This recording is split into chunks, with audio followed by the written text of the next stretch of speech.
Episode 128. This guy, doomed.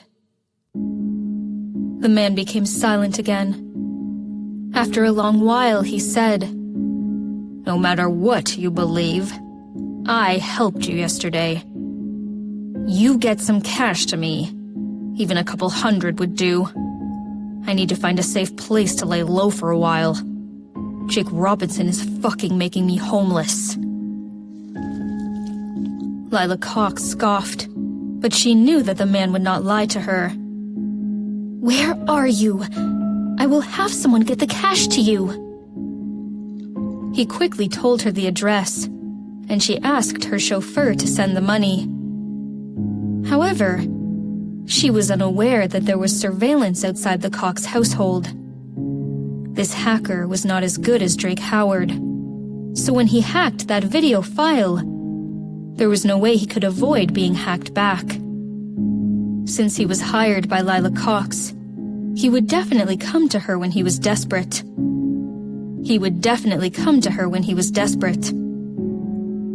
Jake had calculated every detail and asked Miranda Young to watch the Cox house. Anything happening would be notified and reported to Miranda, who would report it back to Jake. "Go after him," Miranda said concisely. Then she quickly called Jake's number and briefed him on what had happened. His voice was freezing cold. "Use all means to find him." "Will do." After a whole day of class, Serena walked out of the campus and saw Jake's black Maybach. Her classmates walking beside her all recognized the car and looked envious. "Your husband is picking you up again?" Serena smiled and walked to the car, sitting in the front. "Why did you come?" "Taking you back to the old house." Jake took Serena's bag and buckled her seatbelt, saying with a gentle voice, "Mr. Travis Green went to visit Grandpa, Mom, and Dad. Grandpa hoped that we could have a meal together." When he was in Maldives, Captain Henrik Robinson had never thought of eating together with Travis Green. However, after the press conference a few days ago, his attitude towards Travis had completely changed. After all, he was no longer a stranger. Whether he was Serena's biological father or not, Travis's protective attitude had earned Captain Robinson's respect. When Travis saw Serena at the old house, he looked pleasantly surprised. Immediately standing up from the couch, the elegant pianist looked helpless for once. "Serena, you are back." Her heart warm, Serena nodded. "Here I am." Seeing the lovely scene, Captain Robinson grinned and said, "Travis, you must have missed your daughter. You two spend some time together, and I will go lie down a bit. An old man could not sit for too long." Then Captain Robinson got up. "I will walk with you," suggested Travis. "I'm all right. You talk to Serena and I can take care of myself." Saying that, the captain immediately left with his cane. Sitting with Serena, Travis obviously looked nervous.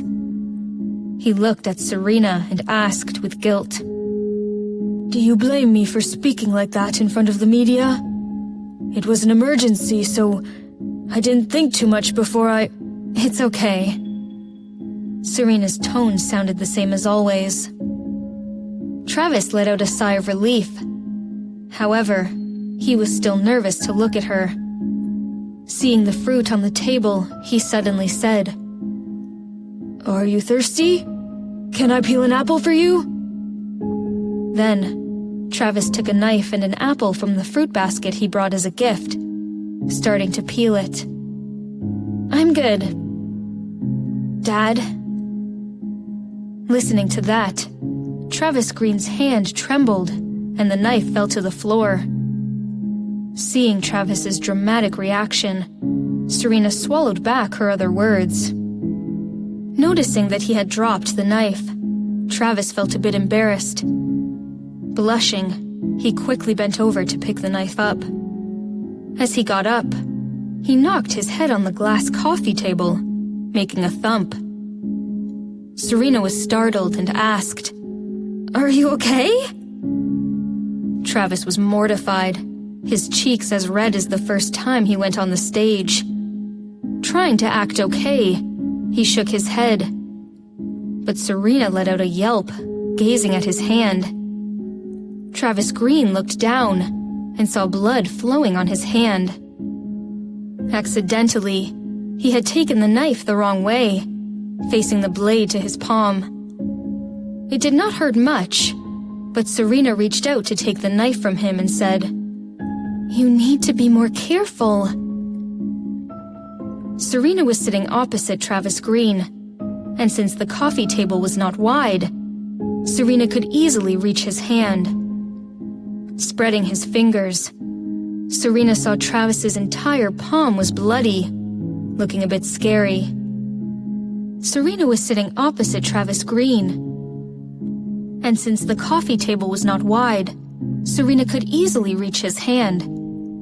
Spreading his fingers, Serena saw Travis's entire palm was bloody, looking a bit scary.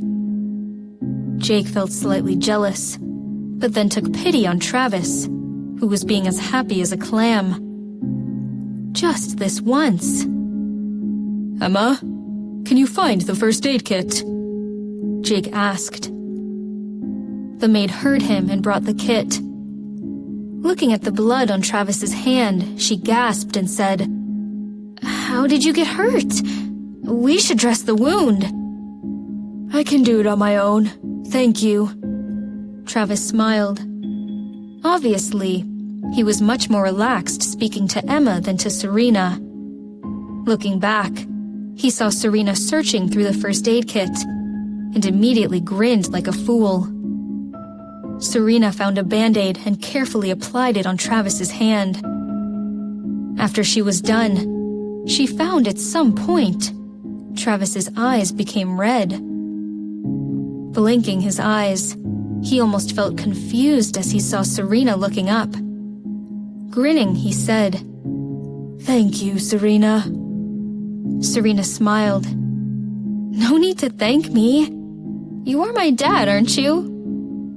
Travis heard her, and his eyes immediately became watery. Suppressing his feelings, he whispered, "Right. I'm your dad." Taking a deep breath, he noticed that he was being too emotional. He stood up and said, "I need to go to the restroom." "Over there." Jake pointed at a direction, and Travis quickly turned around and disappeared at the corner. His reaction made Serena feel touched. She wetted her eyes as well. Seeing Serena's odd look, Jake asked in a low voice, "Do you need to go to the restroom as well?" Serena gave him a stare and pushed him away. Jake smiled and rubbed Serena's hair, whispering, "He's very happy." "Me too." Serena looked up at Jake. "Now I have a father." Jake smiled and squeezed her face. "And you have me." Calming himself down, Travis looked more put together when he came back. After eating with the Robinson family and confirming his in-law relationship with the family, he thanked them and then left contently. Jake and Serena did not plan to stay too long either. At that moment, Miranda Young called.